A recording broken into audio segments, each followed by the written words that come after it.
Hoje vamos encerrar o estudo de 2 Coríntios, capítulo 13, o último capítulo. Viemos percorrendo todo o livro do capítulo 1, versículo 1, agora até o capítulo 13, que termina no versículo 14, e totalmente baseado no comentário de Calvino sobre o livro de 2 Coríntios. Torço para que alguns de vocês tenham conseguido fazer o estudo todo, porque, enfim, é tão abençoador a gente poder se aprofundar no estudo da palavra, poder percorrer ali as entrelinhas, saber o que tinha por detrás das palavras, né? O que tinha além das palavras que a gente lê ali, e que quando a gente entende o pano de fundo, a situação, o contexto pelo qual Paulo escrevia, se torna tão mais rico, né? Então vamos terminar hoje esse estudo, 2 Coríntios capítulo 13, versículo 1. Esta será a minha terceira visita a vocês. E aí vem uma citação de Deuteronômio que Paulo faz.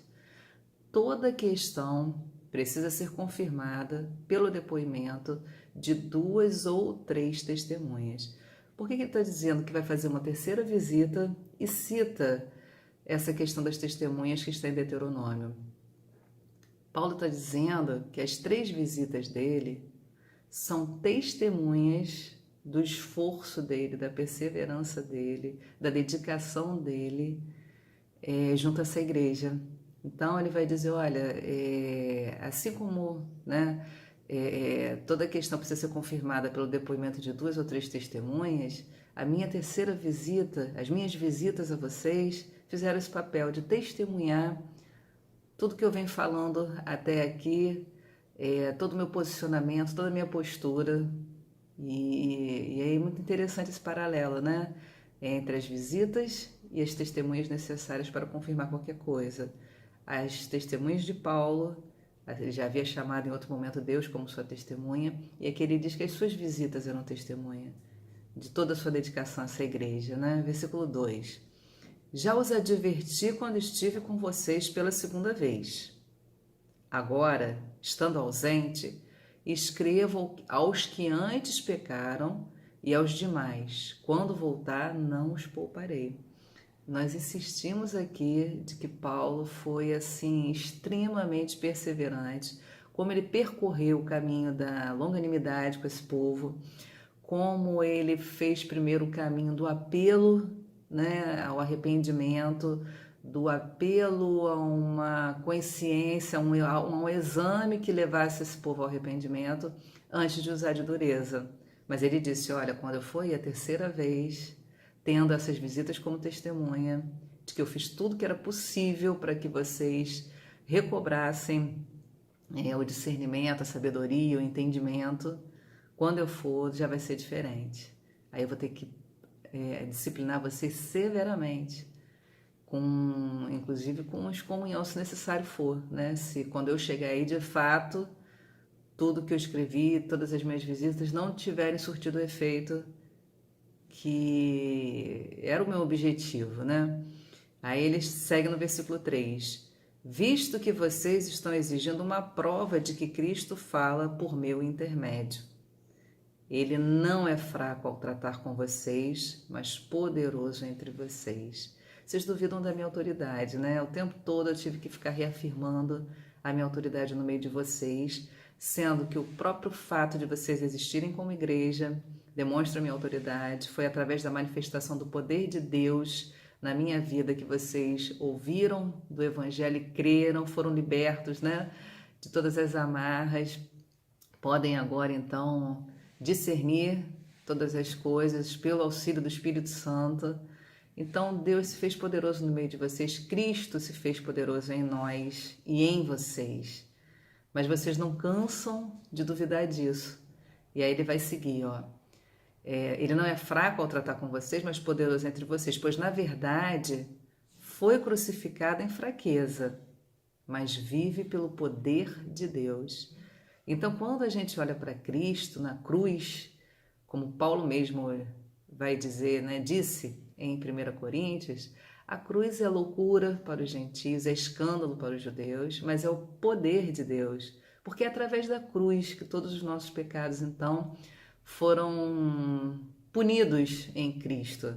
É através daquele derramamento de sangue, daquela vergonha, daquela loucura, daquela morte vergonhosa, né? Morte destinada a malfeitores, morte cruel. Foi através desta fraqueza que Cristo nos libertou então, porque Ele puniu, né? Ele levou sobre si os nossos pecados. Deus puniu no seu Filho toda aquela ira que era destinada a nós, por conta da nossa pecaminosidade. Então, ele fala, olha, essa fraqueza aparente, né, essa humilhação de Cristo é o caminho de salvação. E porque Cristo não permaneceu, né, a cruz não encerrou a trajetória de Cristo. A cruz foi um ponto necessário, um ponto central, importante, mas todo esse plano de salvação, ele se consuma, né? Ele se efetiva na ressurreição, quando Cristo então vence os aguilhões da morte e nos garante que nós também um dia venceremos esse aguilhão, né? Esse aguilhão então não está mais posto sobre as nossas vidas. Então, o poder de Deus que ressuscitou Cristo dentre os mortos é forte. E vocês experimentaram várias manifestações deste poder. Então, a aparente fraqueza de Cristo, na verdade, foi uma etapa necessária. Mas Cristo ressuscitou, Cristo venceu a morte, Ele pagou o preço e porque fez esse caminho de humilhação, pôde ser então glorificado. E, enfim, é isso que Paulo quer lembrar esse povo, né? Da mesma forma, somos fracos nele, mas, pelo poder de Deus, viveremos com ele para servir vocês. A mesma fraqueza, né, que era vista em Cristo, fraqueza aí no sentido de humilhação, pode ser vista também nos apóstolos, né? O livro de Hebreus fala de tantas pessoas, aquela lista da fé, né? De Hebreus 11, fala de tantas pessoas, Hebreus 12, desculpa, agora me deu um branco se é 11 ou 12, enfim, fala de tantas pessoas que passaram uma vida de humilhação, vamos dizer assim, diante, né, daquilo que a gente considera a exaltação aos olhos do mundo, mas que, no entanto, toda aquela humilhação revelava o poder de Deus na vida dessas pessoas. O vídeo anterior, não, acho que 2 vídeos antes, né, que a gente aborda o versículo, quando sou fraco, então sou forte, mostra bem isso, que a nossa fraqueza é o espaço, então, para Deus manifestar o seu poder. Quando somos esvaziados das nossas pretensões, dos nossos orgulhos, Deus, então, tem espaço para agir, né? Fica mais manifesta a glória dele, o poder dele, a mão dele agindo. Isso que ele está dizendo aqui, ó. Versículo 5. Examinem-se para ver se vocês estão na fé. Provem a vocês mesmos. Ora, se o Cristo que está em mim é o mesmo Cristo que está em vocês, vocês vão ser convencidos de tudo que eu estou falando, porque o Cristo é o mesmo. Então, a linguagem vai ser comum, o discernimento vai ser comum, vocês vão enxergar e ver com toda clareza tudo aquilo que Cristo tem feito no meio de vocês, através de mim e em mim, né? Não percebem que Cristo Jesus está em vocês? A não ser que tenham sido reprovados. Ora, se a luz do discernimento, se a luz que traz arrependimento, né, que a gente então nessa autoavaliação percebe que esteve distante daquilo, né, que Cristo havia proposto, de toda palavra que saiu da boca de Paulo, que foi orientação, que foi vida para a vida dessa igreja, se a gente se percebe então longe de tudo isso, se a gente não consegue enxergar Cristo, será que nós não estamos reprovados? É isso que ele está dizendo assim, ó. Não percebem que Cristo Jesus está em vocês, a não ser que tenham sido reprovados. Ou o Espírito é o mesmo entre eu e vocês, ou vocês não estão em Cristo. Né? A vida em Cristo é uma vida que manifesta unidade no meio do povo dele, porque é o mesmo Espírito que habita em todos nós, né? Então, esse devia ser o fruto mais evidente da presença de Cristo em nós, né? E o Calvino falou uma coisa que eu até anotei aqui, ó, a pregação é a mãe que gera a filha, fé. Então, a fé do povo e a fé do povo é fruto da pregação do ministro. Então, a pregação gera essa filha fé.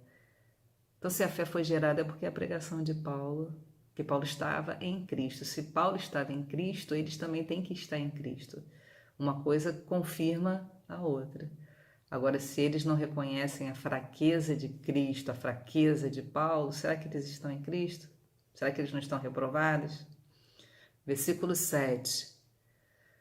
Não, versículo 6. E espero que saibam que nós não fomos reprovados. Então, assim, Paulo está confirmando, nós estamos em Cristo com certeza. Tem, né, as demonstrações, as evidências todas manifestadas no meio de vocês provam isso. Agora, e vocês? Vocês estão em Cristo?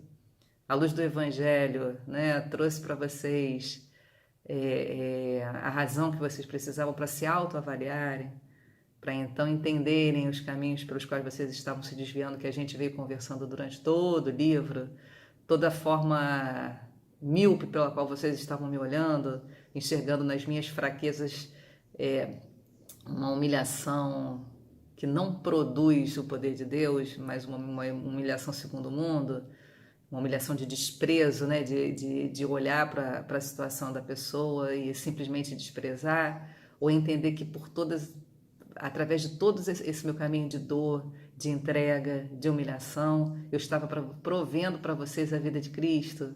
Então, enfim, será que vocês não estão reprovados? Já que vocês não conseguem enxergar isso? Aí ele vai seguir aqui no 7. Agora, oramos a Deus para que vocês não pratiquem mal algum, não para que os outros vejam que temos sido aprovados, mas para que vocês façam o que é certo, embora pareça que tenhamos falhado. Então, Paulo insiste em trazer essa igreja à razão. Essa igreja tem Cristo. Cristo se fez poderoso no meio deles, houve salvação. Houve quebra de cadeias, houve iluminação no entendimento, o coração, né? Aquelas palavras do profeta que descreve o que acontece com a pessoa quando a pessoa é salva. A lei que estava fora, então, é escrita no coração. O que antes eu não enxergava, eu passo a enxergar. O que antes eu não entendia, eu passo a entender. E para além disso, eu passo a amar. Isso passa a ser a razão da minha vida. Então ele vai dizer... Olha, de certa forma eu me sinto falho porque não está havendo entre nós a mesma unidade, o mesmo espírito. Ainda que Paulo tenha feito tudo que precisava ser feito para trazer essa igreja à consciência, né? 8. Pois nada podemos contra a verdade, mas somente em favor da verdade. Ficamos alegres sempre que estamos fracos e vocês estão fortes. Nossa oração é que vocês sejam aperfeiçoados. Então, tudo que eu precisar passar, a entrega de Paulo ela é total, né? A gente viu isso ao longo do livro. Ele não mede nada, ao longo das cartas dele, ele não mede nada, ele não retém nada. Ele se entrega totalmente para a ação de Deus através da vida dele para atingir, né, as pessoas. E aí ele diz, olha, se toda a minha fraqueza, se toda a minha humilhação, por tudo aquilo que eu passo for para que vocês conheçam a Cristo, eu vou ser fraco com prazer, para que vocês então sejam fortes, para que vocês então sejam aperfeiçoados, com prazer. Com prazer eu vou me entregar totalmente à fraqueza de pagar um preço, de ser humilhado, de sofrer prisão, naufrágio, açoite, de perder, né, vamos dizer assim, um status que eu tinha quando eu era fariseu de fariseus. Eu abro mão de tudo, eu entendi que isso tudo é lixo, porque a única coisa que de fato importa é promover a salvação através da pregação do Evangelho. É fazer com que aquela cruz seja conhecida, o poder daquela cruz, o poder da ressurreição, né? E tudo aquilo que Cristo tem para nós, toda a vida que Cristo tem, toda a vida presente e futura, enfim, Paulo diz, não me importa de ser fraco, desde que isso fortaleça vocês, desde que isso seja o canal pelo qual Cristo chegue até vocês, o poder do Espírito chegue até vocês e transforme a vida de vocês. Que dedicação é de Paulo. Versículo 10, por isso escrevo estas coisas estando ausente, para que quando eu for, não precise ser rigoroso no uso da autoridade que o Senhor me deu para edificá-los e não para destruí-los. Aí Calvino fala que Paulo deixa bem claro os limites da autoridade dele. A autoridade dele não é para destruir. Todo caminho que Paulo percorreu até agora é uma chamada ao arrependimento. É uma chamada ao arrependimento. Olhem, discernam, vejam bem, comparem o meu ministério, comparem o ministério dessas pessoas pelas quais vocês estão se inclinando. Olha, vocês têm tido no meio de vocês atitudes, né, que foi o final do capítulo anterior. No meio de vocês há divisão, no meio de vocês há inveja. Então, olha, preste atenção. Tudo que eu tenho feito, toda a minha autoridade é para chamar vocês, estou repetindo, está extremamente repetitiva, eu sei que está, mas é para que vocês entendam como Paulo insistiu no arrependimento deles, como que Paulo, em toda a sua fala, o tempo todo aquela fala pastoral de desejar ver o conserto, porque afinal de contas é através do conserto que essas pessoas, né, do arrependimento, do entendimento, do discernimento, da sabedoria, que essas pessoas vão ter a vida com Cristo que Paulo tinha, que Paulo conhecia, que Paulo desejava que eles partilhassem, né? E Paulo fala publicamente, porque aí Calvino vai dizer isso, fala, olha, quando eu for, eu não preciso ser rigoroso com vocês, com esse grupo de pessoas que vinha dando esse trabalho para Paulo. Era de conhecimento de todos o que essas pessoas vinham fazendo. Então Paulo chama atenção publicamente, porque público era o pecado deles, né? A falta deles.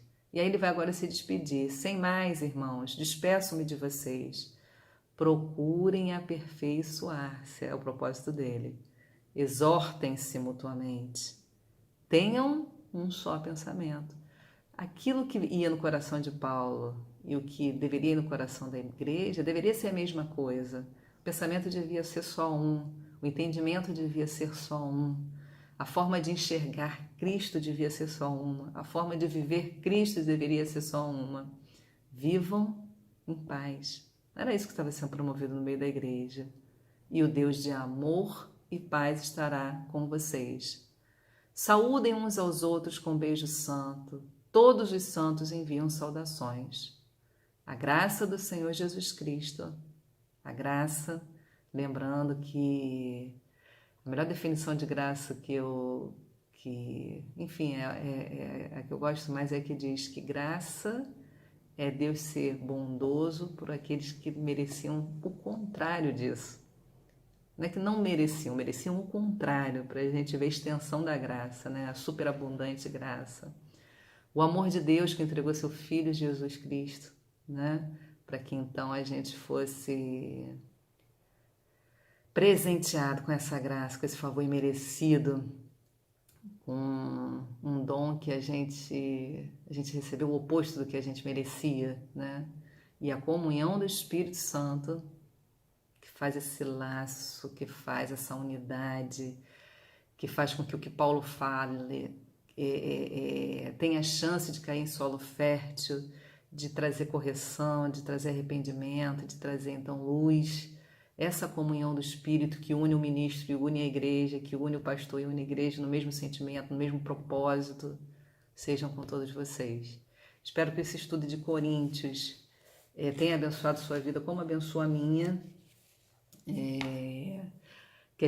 Eu fiquei muito com a sensação de que eu conheci um outro Paulo através dessa carta, né? Uma pessoa, ela tem muitas faces, né? Não quer dizer que